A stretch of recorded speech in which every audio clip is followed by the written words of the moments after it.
Jambo ambalo aliweza kulifanya Rais wa Jamhuri ya Muungano wa Tanzania Dr. Samia Suluhu Hassan kukutana na vyama vya siasa 18 kati ya vyama 19 vilivyosajiliwa hapa nchini Tanzania limeendelea kuzua mjadala mkubwa kutokana na kile ambacho wachambuzi mbalimbali wamekuwa wakikisema, hususani mchambuzi Mjema ambapo aliweza kuchambua kwamba tusifanye kosa, kuna sura hazistahili kuwemo kwenye tume ya maridhiano.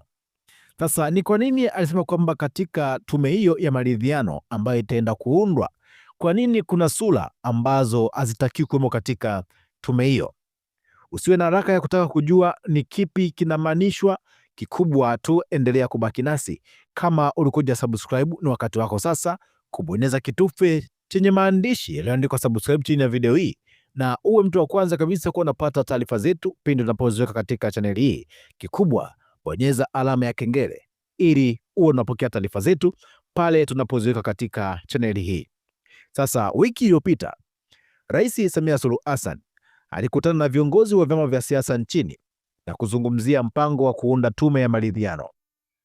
Katika hatua hii, ninamsihi rais afanye umakini mkubwa katika uteuzi wa wajumbe wa tume hiyo. Tume ya maridhiano si taasisi ya kisheria pekee, ni taasisi yenye jukumu kubwa la kimaadili kwa sababu inakabiliana na migogoro yenye maumivu ya kisiasa na kijamii, kutafuta ukweli kuhusu yaliyotokea na kusaidia taifa kupona bila kurudi kwenye vurugu.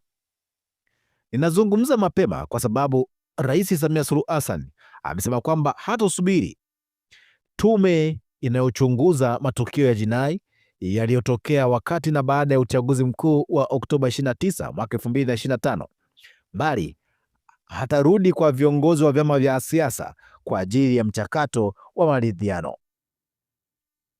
Wasiwasi wangu ni kwamba ingawa viongozi waliokutana Ikulu ni wa vyama vya siasa vilivyosajiliwa, si wote wanajulikana kwa umma kwa kiwango sawa, wana ushawishi au wanakubalika na Watanzania au kwa Watanzania. Hili ni jambo muhimu kwa sababu tume ya maridhiano haiwezi kujengwa uaminifu kwa wananchi ikiwa baadhi ya wajumbe wake wataonekana kuwa na maslahi binafsi au historia inayotia shaka. Ni kweli si rahisi kumtangaza mtu au chama kuwa ni kibaraka bila ushahidi. Ndio maana badala ya kutoa hukumu, wananchi wanaweza kujiuliza maswali kadhaa. Sasa hapa Mjema yeye akatupa maswali kadhaa ya kuweza kujiuliza kwamba ni maswali gani ambayo wananchi tunatakiwa kujiuliza ili kuweza kudhibitisha kwamba katika hivi vyama 18 ambavyo wameweza kukutana navyo Rais Samia Suluhu Hassan kuna vibaraka wa serikali na wa Chama cha Mapinduzi. Sasa maswali kadhaa ambayo Mjema aliweza kuyaweka hapa ni haya hapa. Je, chama kina wanachama wa kweli mashinani au kipo kwenye karatasi? Je, viongozi wake wamewahi kuikosoa serikali hadharani? Je, fedha za kampeni zinatoka wapi? Na baada ya kushindwa uchaguzi, chama kinadai haki kupitia taasisi husika au ukubali matokeo mara moja? Hayo ndio maswali ambayo Mjema ametaka tujiulize sisi wa Tanzania ili kuweza kujua kwamba hivi vyama alivyokutana navyo Rais Samia Suluhu Hassan wiki iliyopita Ikulu jijini Dar es Salaam, je, vyama hivi vimeshawahi kutimiza haya maswali ambayo ameweza kuuliza hapa? Kama havijawahi kutimiza, basi ujue hao ni vibaraka wa CCM au tunaweza tukaita kama ni CCMB au vibaraka wa serikali. Maswali haya yanaweza kusaidia kuweza kupima uhalali na uhuru wa watu au taasisi kutoa tuhuma zinazothibitishwa. Hata hivyo, maridhiano ya kweli hayawezi kuwa na wanasiasa pekee. Lazima washirikishwe makundi mbalimbali ya jamii.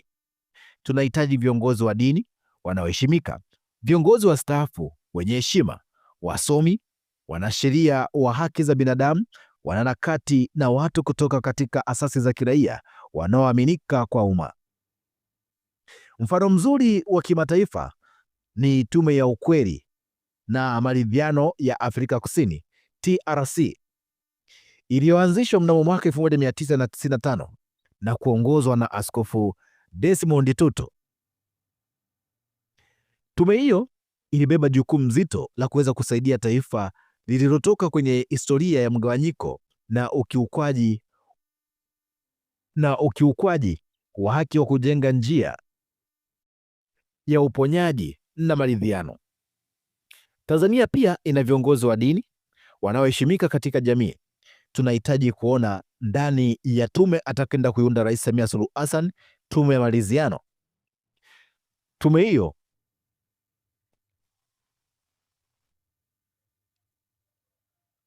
tunahitaji kuona ndani ya tume watu wanaochukizwa na ukiukwaji wa haki za binadamu ndani ya tume hiyo, waliowahi kuzungumzia kwa ujasiri matukio yenye maumivu kwa taifa na wanaohubiri uponyaji na mshikamano, sio wale wanaosifia kila kitu serikali inachokifanya.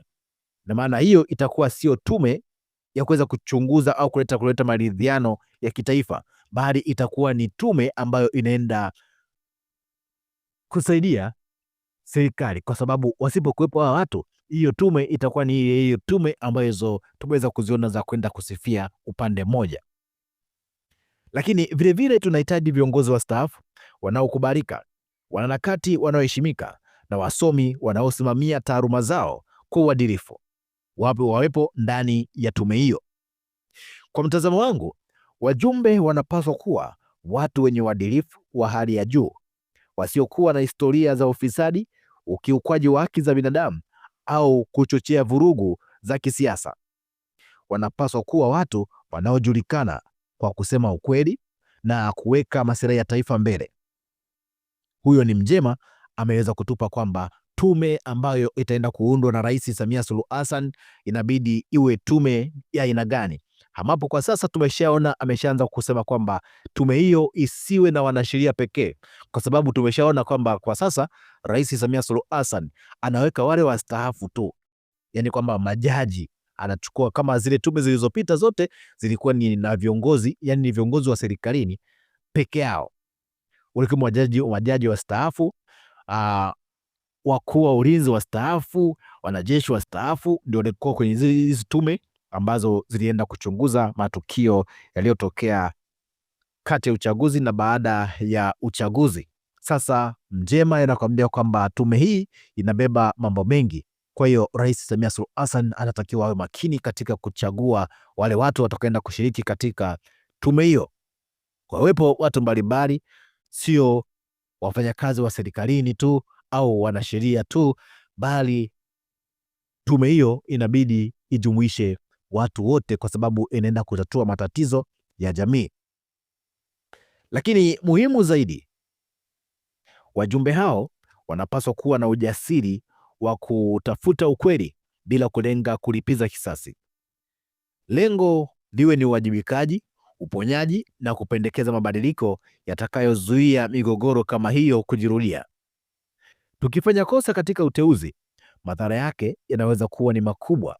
Kwanza, wananchi watapoteza imani na tume hiyo. Pili, ripoti yake inaweza kukataliwa na kuonekana ina upendeleo. Lakini tatu, sababu za migogoro zinaweza kubaki na hivyo mzunguko wa migogoro kujirudia tena. Hizo ni sababu ambazo ameweza kuzitoa Mjema kwa Rais Samia Suluhu Hassan, kwamba yasipofanyika mambo hayo au wakikosea katika kufanya uteuzi, madhara matatu hayo yanaweza kutokea. Lakini akaendelea kusema kwamba tume zilizowahi kuundwa kuchunguza ghasia za uchaguzi na matukio ya Oktoba 29 tayari zinaonyesha kwamba kazi kama hii inahitaji uaminifu mkubwa kwa umma au uaminifu wa umma. Kwa hiyo uteuzi wa wajumbe haupaswi kuwa zoezi la kuweza kutafuta majina tu, bali kutafuta watu ambao wananchi watawapokea na watakapowaona watasema kwamba hawa wanaweza kutusikiliza na kutenda haki.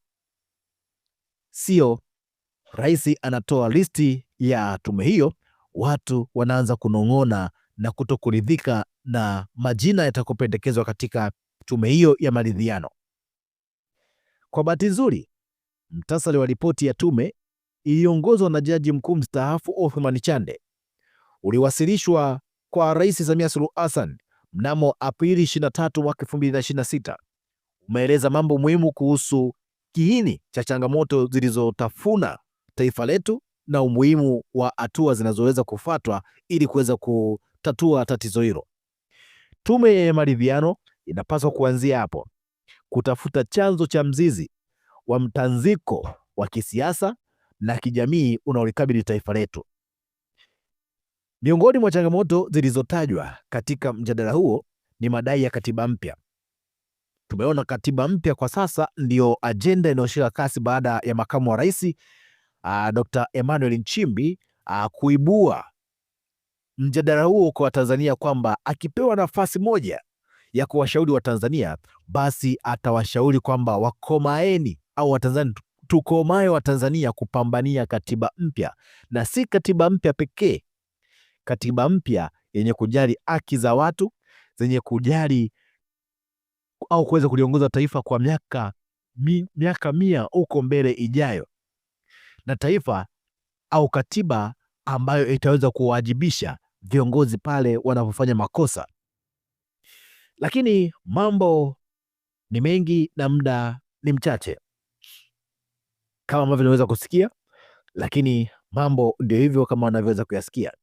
Lakini tume huru ya uchunguzi wa matukio ya utekaji, miongoni mwa changamoto zilizotokea katika mjadala huo ni madai ya katiba mpya kama nilivyokuambia. Tume huru ya uchaguzi pia ilikuwa ni swala ambalo liliweza kuongelewa katika tume hiyo ambayo ilienda kuchunguza matukio ya utekaji. Swala la utekaji limekuwa ni kwamba ni gunzo hapa Tanzania.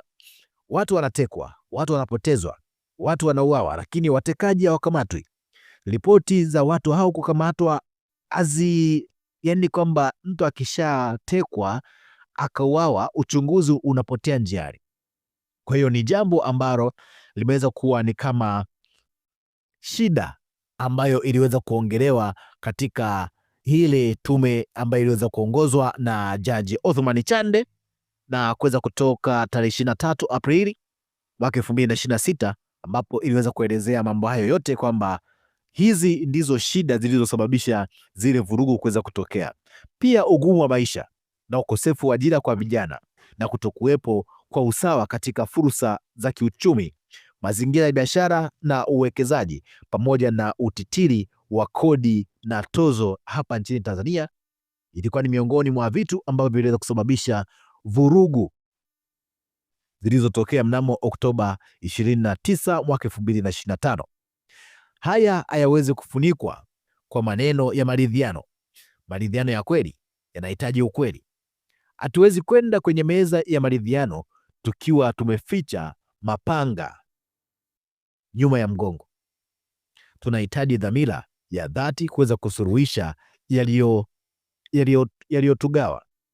Hayo ni maneno ya Mjema, ambapo bado anaendelea kumshauri Rais Samia Suluhu Hassan, akimwambia kwamba rais amenyosha mkono wa maridhiano. Ni hatua nzuri ambayo tunapaswa kuipokea, lakini Watanzania tunapaswa pia kumsaidia kuhakikisha kwamba mkono huo unashikwa na watu sahihi. Tume ya maridhiano isiundwe ili tu kuonyesha dunia kwamba Tanzania imeunda tume. Iundwe ili kuweza kujenga haki, amani na uponyaji wa taifa letu. Tunataka tume ambayo Watanzania watakapowaona wajumbe wake mioyo yao itulie, kwa sababu wataona kwamba watu hawa wanaaminika na watatenda haki. Tukianza kwa mguu sahihi, tutaweza kufika mbali. Tukianza kwa mguu mbaya, tutakuwa tumechelewa tena safari ya maridhiano. Huu ni wakati wa busara, si wakati wa kuangalia nani atafurahishwa na uteuzi huo. Ni wakati wa kuweza kuangalia nani anaweza kuaminiwa na taifa.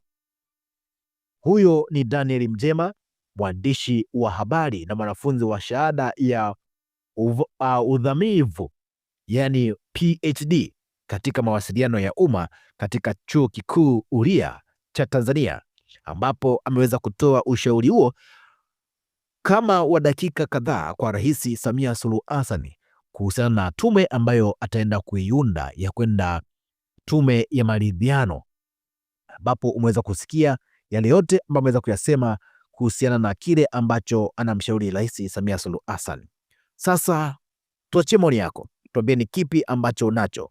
Tukutane wakati mwingine na wasaa mwingine.